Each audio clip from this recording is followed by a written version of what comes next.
ያገባህበት ህግና ስርዓት ከሌለ አንተም ልጆችም ይሄን ታው ይብርሽታው ያንበበ ያውጣው ያውጣ ምን እንደሚል ስላወቅኩ ነው። ችግር ይግባ ይንተራሳ ችግር የለውም። አይቻልም አማንያ አይቻልም።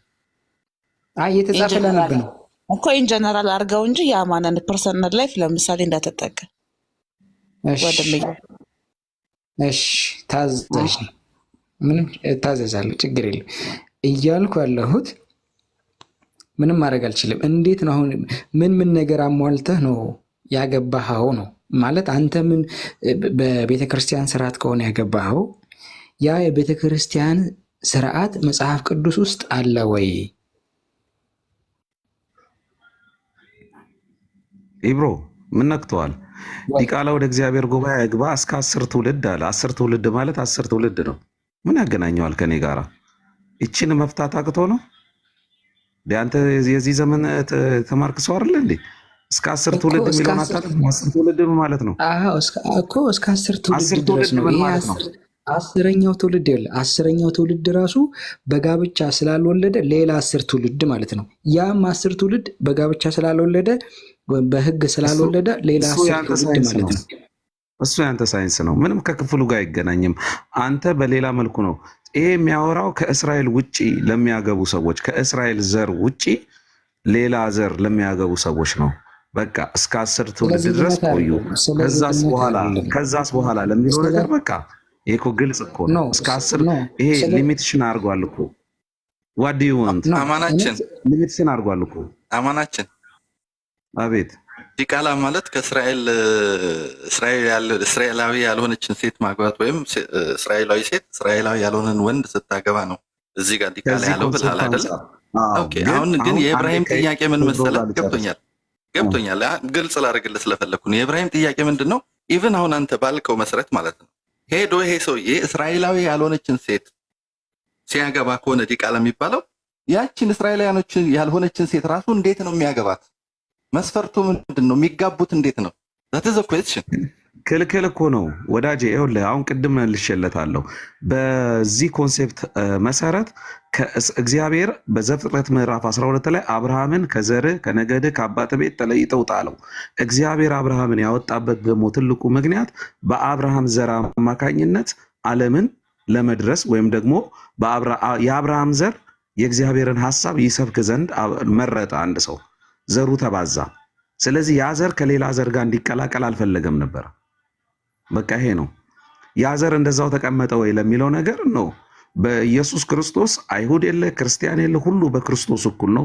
ሴት የለ ወንድ የለ፣ ሁሉ በክርስቶስ እኩል ነው አለ። ይሄ ማለት ኢየሱስ የሰራው ስራ ዓለምን ከደነ ማለት ነው።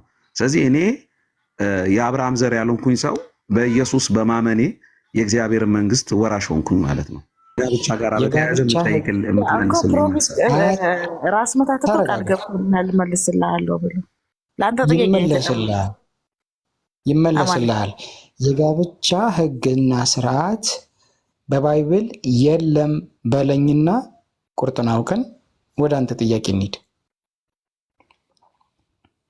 ባጭሩ ሾርት መንገድ በቃ እኔ አሁን ምን እንደመመልስልህ ለራሱ ግራ የሚያጋባ ነው። መለስኩልህ።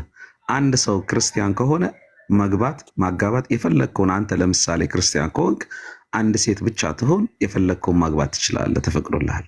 ፈቃደኛ መሆን ብቻ ነው ያንተ የሚጠበቀው እኮ። እንዴት ይፈጸም ነው ጋብቻው? እንዴት ይፈጸም? መስፈርቱ እንዴት ይፈጸም ጋብቻው?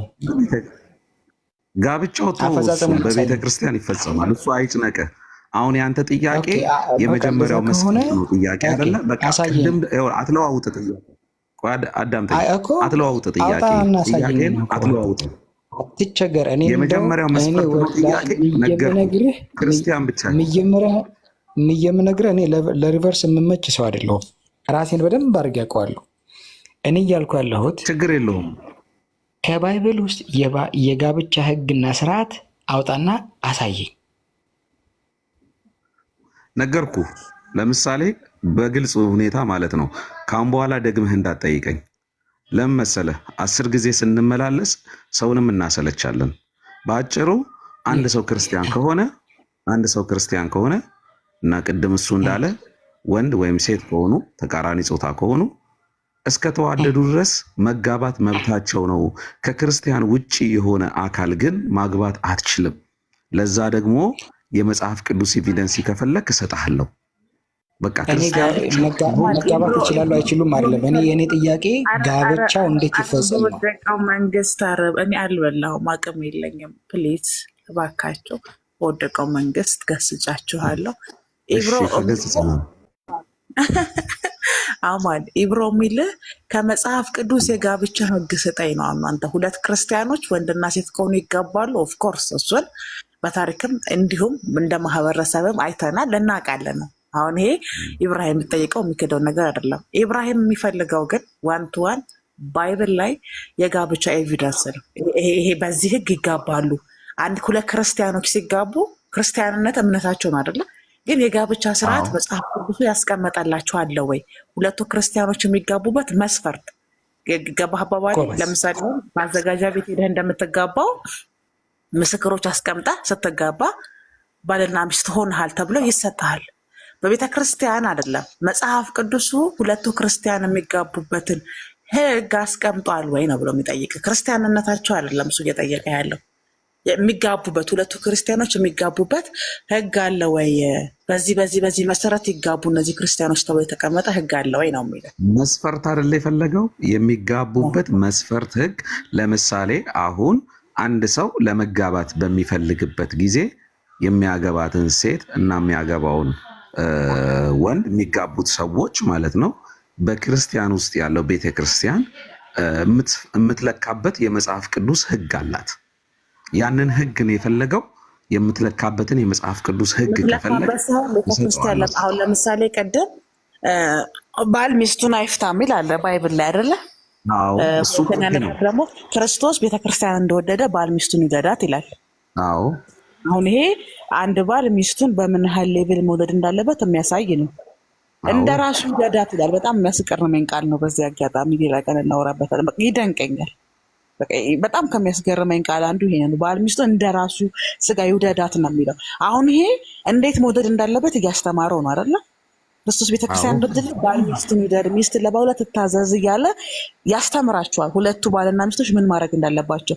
ግን ባልና ሚስት ከመሆናቸው በፊት ባልና ሚስት የሚያደርጋቸው ህግ አላቸው ወይ? አሁን እዚህ ጋር እንዴት መወዳደድ እንዳለባቸው አንዱ ለአንዱ ምን እንደሆኑ አስቀምጦላቸዋል። የኢብራሂም ጥያቄ በመጽሐፍ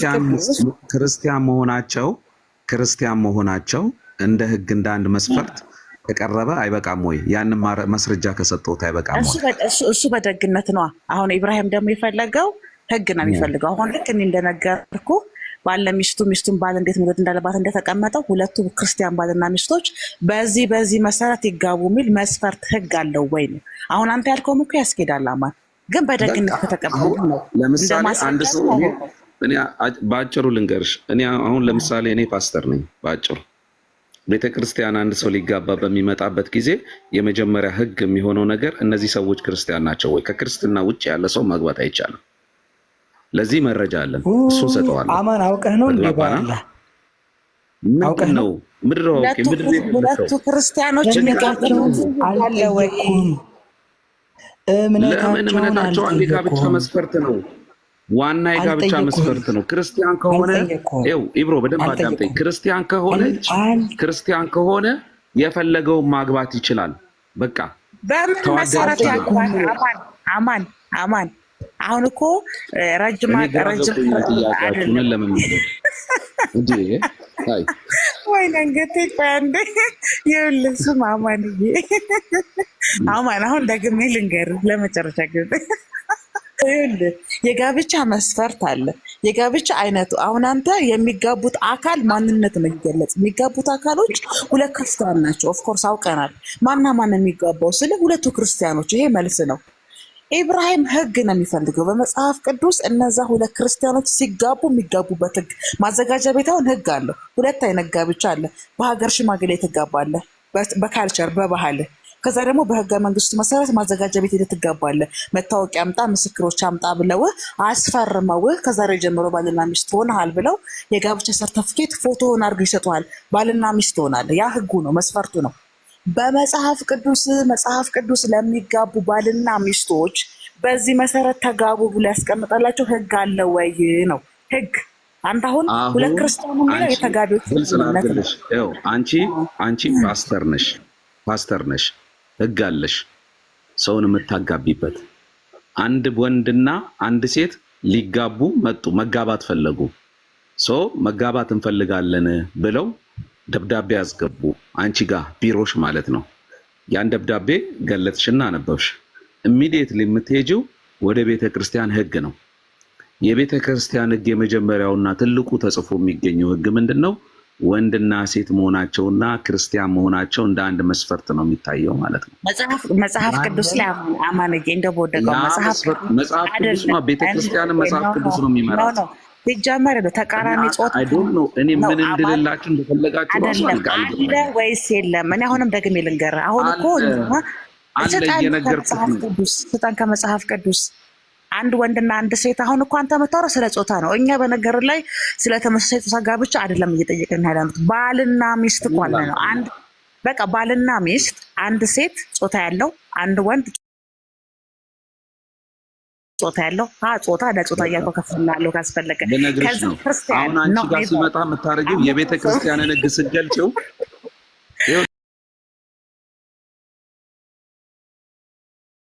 የቤተ ክርስቲያንን ህግ ስትገልጪው ክርስቲያን አይደለም የምጠይቅህ ሃይማኖት እንደው በፈጠረ እኔ ስለ ቤተ ክርስቲያን አይደለም እኔም ጠይቅህ ስለ መጽሐፍ ቅዱስ ነው። ገባ? መጽሐፍ ቅዱስ ላይ ሁለት ሰው የሚጋባበትን ህግ አስቀምጧል ወይ? አሁን እኮ ቅድም ጠየቁ እኮ ባል ሚስቱን ይውደድ፣ ቤተክርስቲያን ክርስቶስ ቤተክርስቲያን እንደወደደ ባል ሚስቱን ይውደድ፣ ሚስት ለባሏ ትታዘዝ ብሎ አስቀመጠ። ለሚስትም አስቀመጠ፣ ለባልም አስቀመጠ።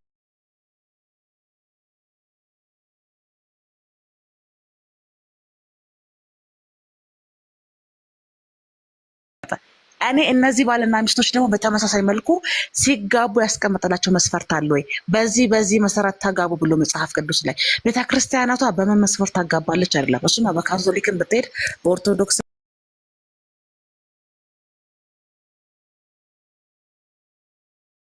ብትሄድ በፕሮቴስታንት ብትሄድ የራሳቸው የጋብቻ ስነስርዓት አላቸው። ምኖቹ ቤተክርስቲያኑ ተማማለው። እኔም ጠይቀ መጽሐፍ ቅዱስ ላይ ነው። አሁን መጽሐፍ ቅዱስ ላይ አማን ባጭሩ ነው ጠይቀ መጽሐፍ ቅዱስ ላይ የጋብቻ ህግ አለ ወይ? አለ ለየለም።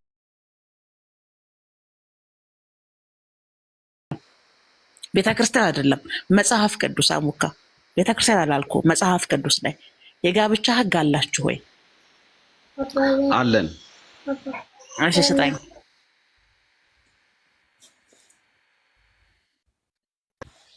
አንደኛው የጋብቻ ህግ የመጀመሪያው የመጽሐፍ ቅዱስ ላይ ያለው የጋብቻ ህግ ክርስቲያን መሆን ነው። እሱም ደግሞ በናዝሬቱ ኢየሱስ ክርስቲያን ያልሆነ ሰው አይጋባማ፣ ክልክል ነው። ህግ እኮ ነው።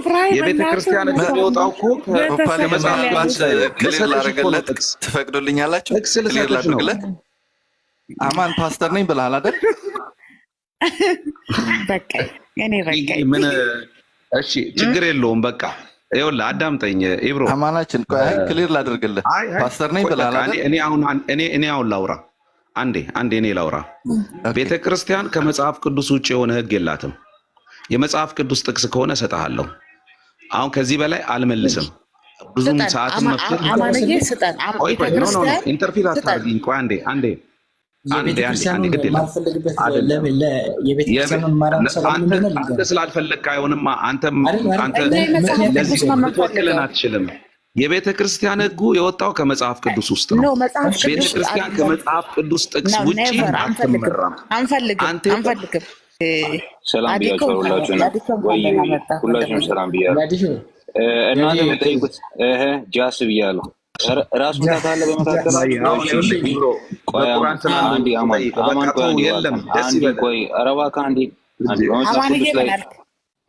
በመጽሐፍ ቅዱስ ላይ እነሱ እንደሚጠይቁት አይነት ህግ የለም።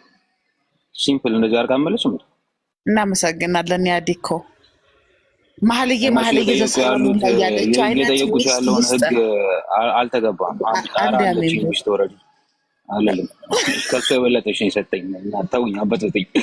ለማንኛውም ግን እንትን አለ አሁን መጽሐፍ ቅዱስ ላይ አሁን ለምሳሌ ካያችሁ የጂውሾ ስርዓት አለው። ለምሳሌ ዮሴፍ ማርያምን በድብቅ ሊተዋት ሲያስብ ይላል ሳይጋቡ ስለ አርግዛ ስለተገኘች። እንደዚህ አይነት የጂውሾች ህግ አለ። የጂውሾች ህግ አለ። በመጽሐፍ ቅዱስ ደረጃ እንሂድ ከተባለ ደግሞ ማላካይ ምዕራፍ 2 ቁጥር 14 ላይ እንደዚህ እናንተም ስለምንድን ነው ብላችኋል ሚስት አንድ ባልንጀራህና የቃል ኪዳንህ ሚስት ሆና ሳለች ይላል። ማግባት የሚፈቀድለት ሰው ማግባት ይችላል። ክርስቲያን መሆን ፍቅር እስካለ ድረስ ክርስቲያን ወይም ክርስቲያን በሃይማኖት አንድ የሆኑ ሰዎች አይ ዶንት ቲንክ እንደዛ ብላ አስቀመጠ ህግ የለም። ጳውሎስ እንዲሁም ምን አለ የማያምን ባል ያላት ጥሩ ነው። ወላሂ እኔ በቤተ ክርስቲያን ብዬ ያልጠየኩበት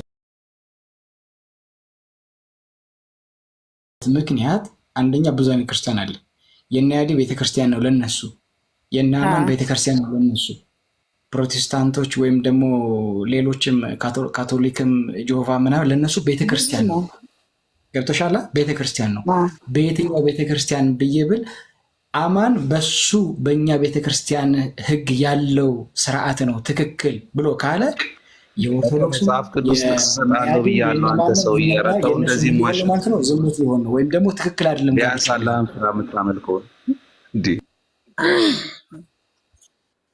ይኸውልህ አሁን ለምሳሌ የኦርቶዶክስ የተክሊል የጋብቻ ስርዓት አለ። ምንድነው? በተክሊል የሚገቡበት የጋብቻ ስርዓት የቁርባን አለ። የቤተክርስቲያን 3 አይነት ጋብቻ አላቸው። አየ ገባሽ? በዛ የሚጋቡት ጋብቻ አማን ትክክለኛ የጋብቻ ህግ ነው ለአንተ በአንተ እምነት በእናንተ ቤተክርስቲያን። ይህንን ሌላ ጊዜ እንወያይበታለን። በጣም ሰፊና ቀንተ ቀደም እንዳልከው ብዙ እንትን የሚያስነሳ ነው። ልክ ነህ። ምክንያቱም ይህን ያላነሳሁት አልኩ።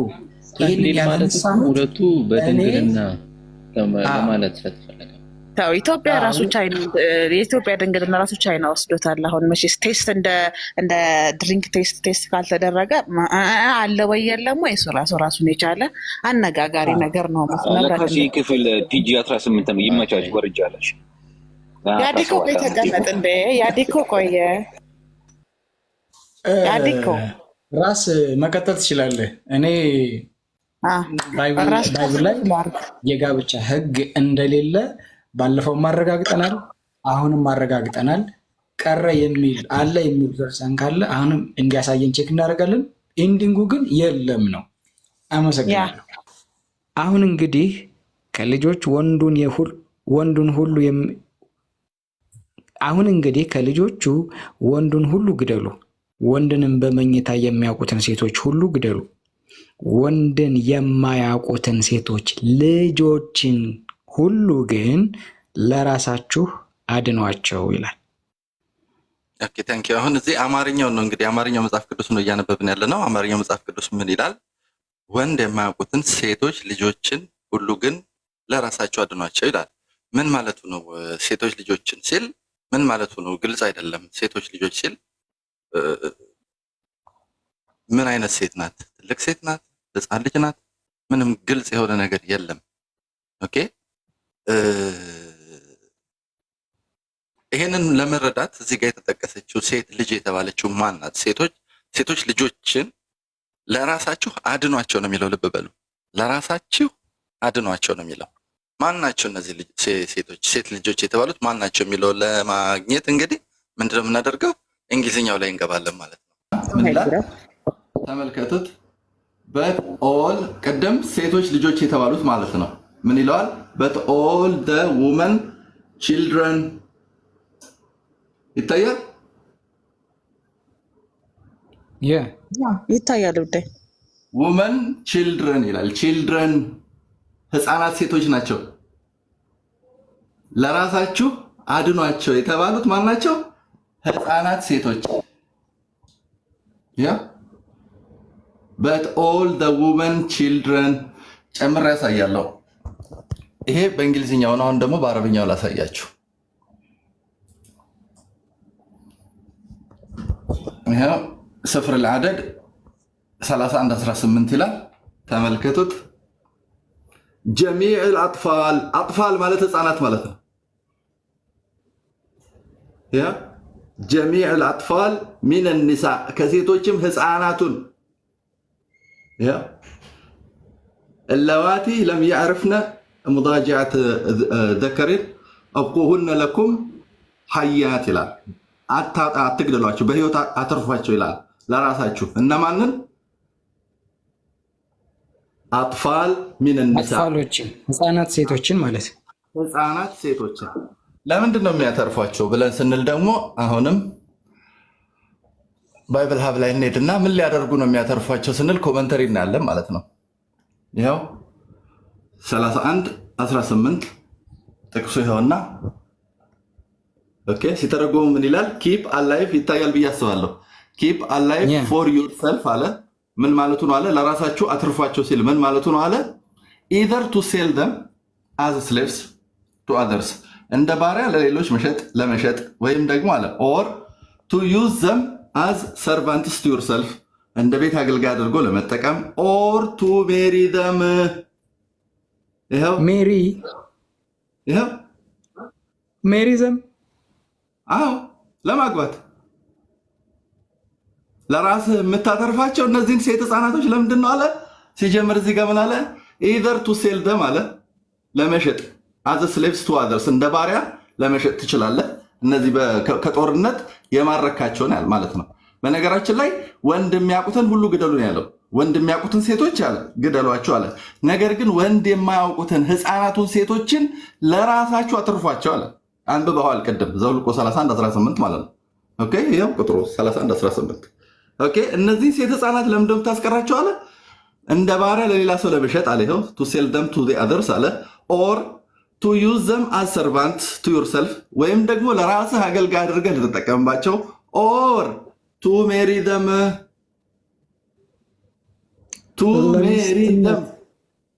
ልታገባቸው ማንን ህፃናት ሴቶችን የጦር ምርኮኞችን እዚህ ጋር የጦር ምርኮኛ ሴቶች የተባለው የጦር ምርኮኛ ሴቶች ማግባት ይቻላል የሚለው ይቻላል መረጃ ብትሰጠን ጥሩ ነው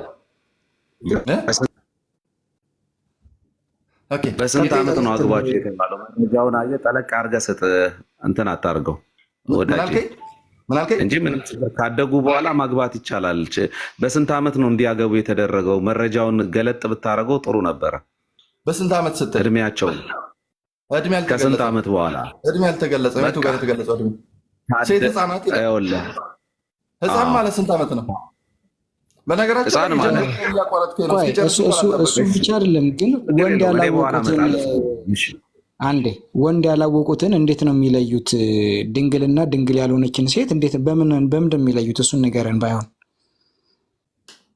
እዛ ላይ እንሄዳለን አሁን አንድ የጀመርኳትን ላጠናቃት በነገራችን ላይ አረብኛው ላይም ኮመንተሪ ከፍቻ ያሳያለሁ ግን ከዛ በፊት ምንድን ነው ማሳየው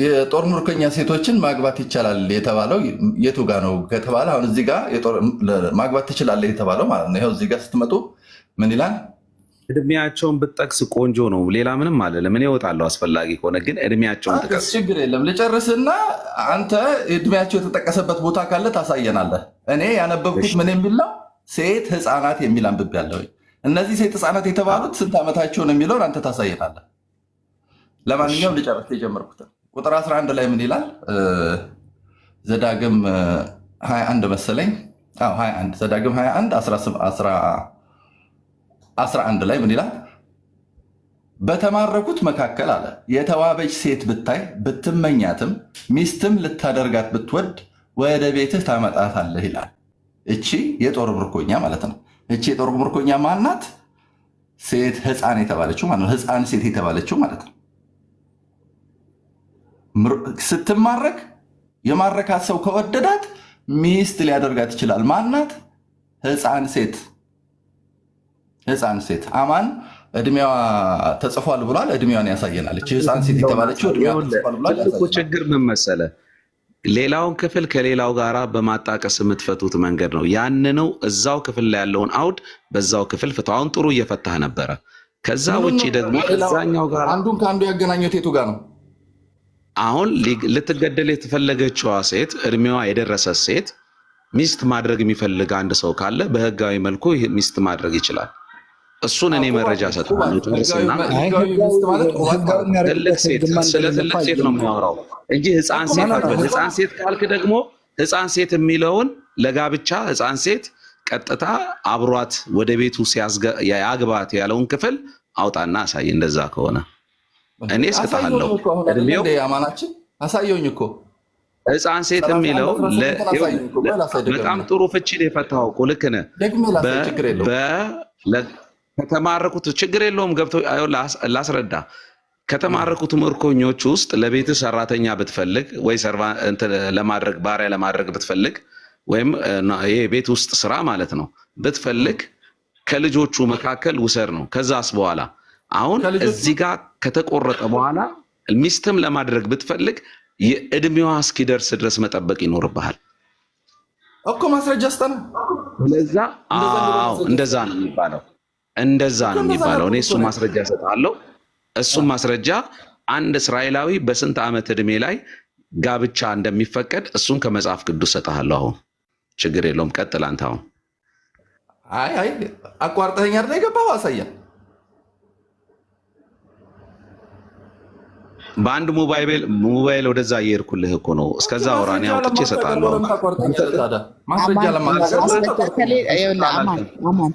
አማን እባክህ አንተን እባክህ እንደማለት ትዕግስት የሰጠኝ ነገር የለም። አማን ማስረጃ ከሌለ አታቋርጠው፣ ፍሎ አድርጎ ይጨርስ።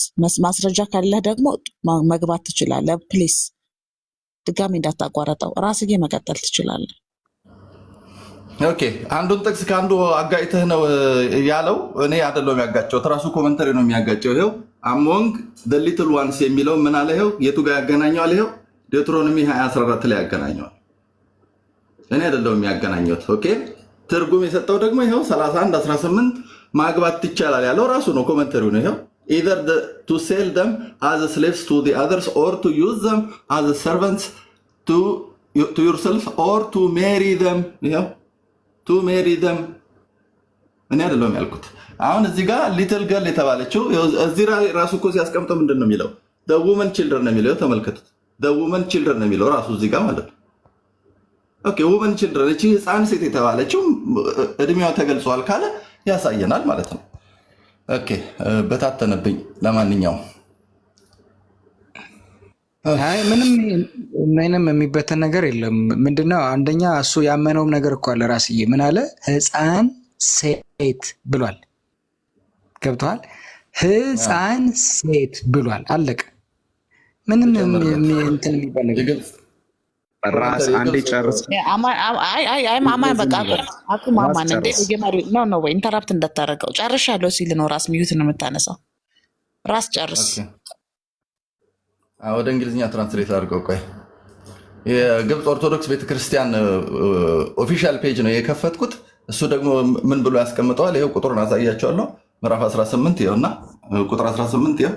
ኦኬ፣ ያነባል። በት ኦል ደ ቺልድረን ኦፍ ውመን ይለዋል እሱ ራሱ። ቺልድረን ውመን ህፃናት ናቸው። ኦኬ፣ ሲተረጉሙ ምን ይላል? ኖት ይላል እዚህ ጋር ማስታወሻ ይላል። ኢት ዋዝ ኖት ቱ ኪፕ ዲስ ገርልስ ፎር ሴክስ፣ ለወሲብ አይደለም ለራስ ብታስቀምጣቸው አለ። God does not, he allows his people to have any sexual relationship outside the boundaries of marriage. ከጋብቻ ውጪ ግንኙነት እንድታደርግ አይደለም ሴቶቹን ለራስ አስቀራቸው የተባለው አለ። ምክንያቱም እንደዚህ አይነት ግንኙነት ለህዝቡ ስለማይፈቅድ አለ።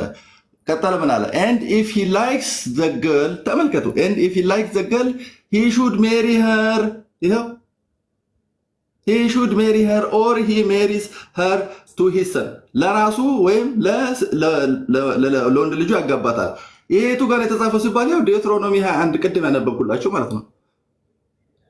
ዴውትሮኖሚ 21 ዘዳግም ያነበብኩላችሁ ማለት ነው። የተማረከችን ሴት ማግባት ይቻላል የተባለ የቱ ጋር ነው? ይጠቅሷል። ያው ያቺ የተማረከች ሴት ማናት ሲባል ህፃን ሴት ልጅ ነች። ሴት ህፃን ልጅ ፊሜል ችልድረን ይታያል በደንብ በግልጽ ፊሜል ችልድረን፣ ሴት ህፃናትን፣ ህፃናት አይደለም እያለን ነው አማን። እና ይህንን ያነሳውበት ምክንያቱ ምንድነው? ብዙ ጊዜ ያው ታውቃላችሁ እነ ስማይ ጠሬ ህፃን ልጅ 9 ዓመት ልጅ አገባ 9 ዓመት ልጅ አገባ ይሉናል። ኢቨን 9 ዓመት የሚለውን ራሱ እንደተማረ ሰው ብዙ ነገር ከፍተን ማሳየት እንችላለን። ሴት ልጅ መቼ ነው ለሴትነት የምትደርሰው? በዚህ ዘመን ቢያንስ በ9 ዓመት አንደረም። እንግዲህ የቤተክርስቲያን ጥላ ጠልተው በዚህ ዘመን ይሄ ታሪክ እንግዲህ የእናታችን አይሻ ታሪክ 1000 ዓመት ያስቆጠረ ታሪክ ነው። እነሱ እኮ በ21ኛው ክፍለ ዘመን እየዳሩ የቤተክርስቲያን ጥላ ጠልተው አይተናል። እኛ ስህተትም አንለውም ያንል፣ ግን ደግሞ አሁንም ድረስ አድርጉት ተብለን የታዘዝነው ነገር አይደለም። አናረገውም። እነሱ አሁንም እያረጉት ነው የምልህ። ራስ ምታት ወታደሩ ሚስት ቢኖረውስ መጀመሪያውን ሲማርካት ወታደሩ ሚስት ቢኖረው ሁለተኛ ይሆናል ማለት ነው። 3 4ኛም ሊሆን ይችላል። በነገራችን ላይ ያላችሁ እዚህ ጋር አንድ ግልጽ ላደርግላችሁ ፈልገው ነገር ምንድነው? እቺ ሴት አሁን እዚህ በምርኮ ወስዶ የሚያገባት ሴት ማለት ነው ህጋዊ ሚስት ትሆናለች። ህጋዊ ሚስት ናት። ነገር ግን በደረጃ ከዋና ወይም ከእስራኤላዊ ከራሱ ወገን ከሚያገባት ሚስቱ ጋር እኩል ደረጃ የላትም። የቤት እመቤትነት ደረጃ አይኖራትም። ምንድነች የምትባለው? ቁባት ነው የምትባለው። እዚህ ጋር ነው ከመሳቅ ሌላ አማራጭ የለም። እሺ ቀጥል፣ ጥያቄ ነው። ለምን እሺ ችግር የለውም። አንተ እንደፈለክ መተርጎም ትችላለህ። አሁንም እንደፈለክ እየተረጎምክ ስለሆነ ማለት ነው። አሁን ልጅ እንደፈለገ አይደለም። አንተ ካነበብከው በመነሳት የሰዎች ምስክር እንደሚያስፈልጓችሁ ከዛ ለብቻው እንድትመክረው የሰው ምስክርነት አያስፈልግም።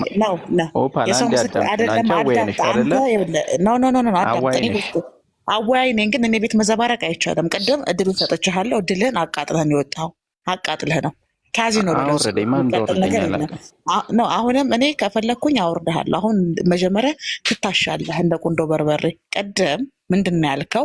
አላህ በቂ ስላልሆነ ነው እንደ ምስክሮች የሚያስፈልጉ ምናምን ነገር ለኒካ ምናምን አልከው።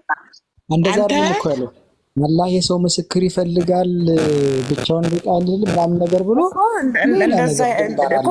ለጋብቻው ነው እንደዚህ ያለ። እኔ ደግሞ የተጠየቀው ክርስቲያናዊ ጋብቻ ነው።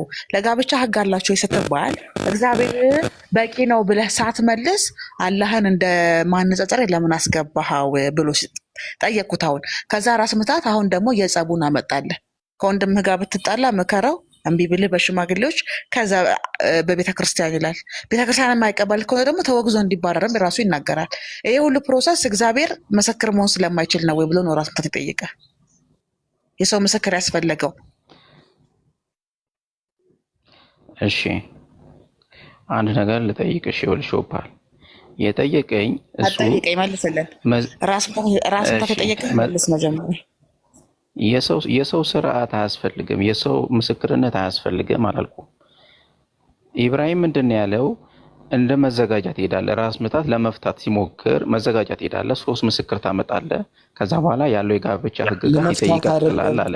አልፈታም። ቆይ መዘጋጃውን የፈታበትን መንገድ አይደለም ምሳሌን ያስቀመጠልህ። መፍታትና ምሳሌ ለመፍታት አላልኩም። ይኸውልህ ለመፍታት አልኩ። ለማግባት መዘጋጃ ሄደክ ምስክሮች ታመጣለህ። የተጠቀምበት መንገድ አላልክማ። እስቲ አንዴ ያስጨርሰኝ ኢብራሂም። ጌታዬ ሆይ ማዘጋጃ ሄደክ ያንን የሰው ምስክር ታመጣለህ። ያንን ስርዓት በመጽሐፍ ቅዱስ ላይ አለ ወይ ሲል አይ በመጽሐፍ ቅዱስ ላይ ከእግዚአብሔር ውጪ የሰው ምስክር ጎልቶ አይታይም። ምክንያቱም እግዚአብሔር ራሱ ስለ ጋብቻ መጽሐፍ ቅዱስ ላይ ከተነሳ ስርዓታዊው በቤተ ክርስቲያን ህጉ ይቀመጣል ማለት ነው። አንተ እንደምትለው 2 ሰው 3 ሰው 4 ሰው 5 ሰው የዓይን እማኝ አያስፈልግም ከእግዚአብሔር የበለጠ። ሰው ግን ጭማሪ የሚደረገው በቤተ ክርስቲያን ስርዓት መሰረት እንደ ተጨማሪ ስርዓት ነው እንጂ ከእግዚአብሔር የበለጠ እንትን የለም። እግዚአብሔር አዳምና ሔዋን ሲያጣምር የሰው ምስክር ካላስፈለገ ታዲያ ለምን በቤታችሁ አትጋቡም? አዳምና ሔዋን ሲያጣምር ማን ነው ምስክር? እስቲ ትመልስልኝ። በአሁኑ ሰዓት ለምን ቤታችሁ አትጋቡም? ለምን ቤተክርስቲያን ትሄዳላችሁ? የእግዚአብሔር ምስክር የቤተክርስቲያን ኃላፊነት ስለሆነ እሺ ቅድም አግብቻለሁ ስትል ሰምቼ ነበር መሰለኝ ካልተሳሳትኩ። ትክክል። በቃ የተጋባችሁ ቀን ቤተክርስቲያን ሄዳችሁ ክርስቲያን መሆናችሁ ተረጋገጠ። ከዛ በኋላ ባልና ሚስት ናችሁ ተብሎ ከመታወጁ በፊት የተደረገው ፕሮሰስ ምን ነበረ? ቤተክርስቲያኗ አሁን በእግዚአብሔር ፊት የተባረከ የተቀደሰ ባለትዳሮች ናችሁ ብለው ህጋዊ ባለትዳር መሆናችሁን ከማወጇ በፊት ቤተክርስቲያን የሆነ ፕሮሰስ አለ አይደለ? ያ ፕሮሰስ ምን ነበር? እስቲ ንገረን። እንደኛ የክርስትና እምነት ተከታይ የክርስቶስ ተከታይ መሆናችንን ክርስቲያን መሆናችንን ታጣራለች። ከዛ ውጪ ከሌላ ባክግራውንድ ሌላ ለማግባቴ ከዚህ ውጪ ትዳር አለመኖሩ ታጣራለች። ጊዜያት ትሰጣለች። በደንብ አድርጋ ካጣራች በኋላ ወደ አስጨርሰኛ እንደ ከማጋባቷ በፊት ይህንን ስርዓት ከጨረሰች በኋላ የትዳር ቅዱስና እግዚአብሔር የፈቀደው እንደሆነ በቤተ ክርስቲያኗ ስርዓት መሰረት ለማጋባት ትወስናለች ማለት ነው። ለጋብቻ እኮ ያንን ስርዓት ንገረን። ቆይ ብርሽዬ፣ ቆይ አንዴ ብርሽዬ፣ ያንን ስርዓት ንገረን። በቤተ ክርስቲያኗ ስርዓት ያልከውን ንገረን። ነገሩ የቤተ ክርስቲያኗ ስርዓት እኔ ትዳር እንደሌለኝ የክርስትና እምነት ተከታይ መሆኔ ሌላ ቦታ ጋብቻ መፈጸም ያለመፈጸም ታጣራለች። ያንን ካጣራች በኋላ ከጨረሰች እንደ ቤተ ክርስቲያን ስርዓቷ ጋብቻ ከመፈጸሟ በፊት ቤተ ክርስቲያን መጽሐፍ ቅዱስ ላይ ይሄንን አድርጉ የሚል አለ የተጻፈ። ምክንያቱም ወንድ ልጅ ከአንድ ሴት ውጪ የተከለከለ ነው። ይሄ መጽሐፍ ቅዱስ ላይ እንዲህ ብሎ የተጻፈ አለ። ለጋብቻ ሕግ አንድ ወንድ ከማግባቱ በፊት ይሄ ይጣራ፣ አንድ ሴት ከማግባቷ በፊት ይሄ ይጣራ ተብሎ የተቀመጠ ግልጽ ነው። ኦፓል እኮ ነው፣ ግልጽ እኮ ነው። ምንድነው አንድ ሴት አንድ ወንድ ብቻ እንደሆነ ስለ ሕግ ነው የማወራህ። ራስ ምታት አቤል ኤቢ እኔ አንተን የማወራህ ስለ ግልጽነት ሳይሆን ስለ ሕግ ነው የማወራህ። ቤተክርስቲያናቷ መጽሐፍ ቅዱስን ያዘዛትን ካልሆነ የምታደርገው በራሷ ይሄ ማድረግ አለብኝ ብላ ከሆነ የምታደርገው የቤተክርስቲያኗ ሕግ ነው። እኛ ደግሞ የምንጠይቀው መጽሐፍ ቅዱሳዊ ነው። መጽሐፍ ቅዱስ ላይ ከጋብቻ በፊት ይሄን አድርጎ ብሎ ያዘዛቸዋል ወይ እያልኩ ነው። እሺ አንድ ወንድ ከጋብቻ ውጪ ከአንድ ሴት ጋር ቢሆን ይሄ አመንዝራ እንደሆነ መጽሐፍ ቅዱስ ይናገራል። ስለዚህ የሰዎች ቤተክርስቲያን ብታጋባ አመንዝራነት እንደሆነ ከጋብቻ ውጪ ማለት አግብቶ ከሚስቱ ላይ ከማገጠ እንጂ ከማግባቱ በፊት ለማግባት የተቀመጡለት ሕጎች አሉ ወይ? እንዴት መጽሐፍ ቅዱሱ ለራሳቸው ዓላማ እና ለራሳቸው ትሬንድ እንደሚጠቀሙበት እያያችሁ ነው። ሙስሊሞች እታች ያላችሁ ቅዱሳንና ብፁዓን ሙስሊሞች አያችሁ። ግን መጽሐፍ ቅዱስ ቃል በቃል የተቀመጠ 20-30 ሕጎች አሉ። ሕጎቹ ፒውር ናቸው። የሚገርማችሁ ነገር ማለት ነው እያንዳንዱን ሕጎች ያስቀመጣቸው ለሚመለከተው ለዛ ነው። ከዛ ነገር ውጭ ሕጎቹ አያገለግሉም። ቤተክርስቲያን ስለ ቅድስና ገላትያ ላይ ስለተቀምጠው የመንፈስ ፍሬዎች የመንፈስ ፍሬ የሚባል ነገር አለና በዛ መሰረት ቤተክርስቲያኗ ቢውልድ አድርጋ በዚህ መሰረት መጋባት አለባቸው ብላ አስቀመጠች እንጂ መጽሐፍ ቅዱስ ላይ ጋብቻ ሕግ የለም። አታመንዝር እኮ ካገባ በኋላ ነው አይደለም እንዴ? ራስዬ ባል ሚስቱን አይፍታ ካገባ በኋላ ነው። በሚስቱ ላይ የዘረበ ምናምን እያለ ሲናገር የነበረው ነገር አርክሷታል። ግን በዚህ መሰረት አንድ ወንድ አንድ ሴትን ያግባ፣ አንድ ሴት በዚህ መሰረት ታግባ የሚል ሕግ መጽሐፍ ቅዱስ ላይ የለም። ኔቨር የለም።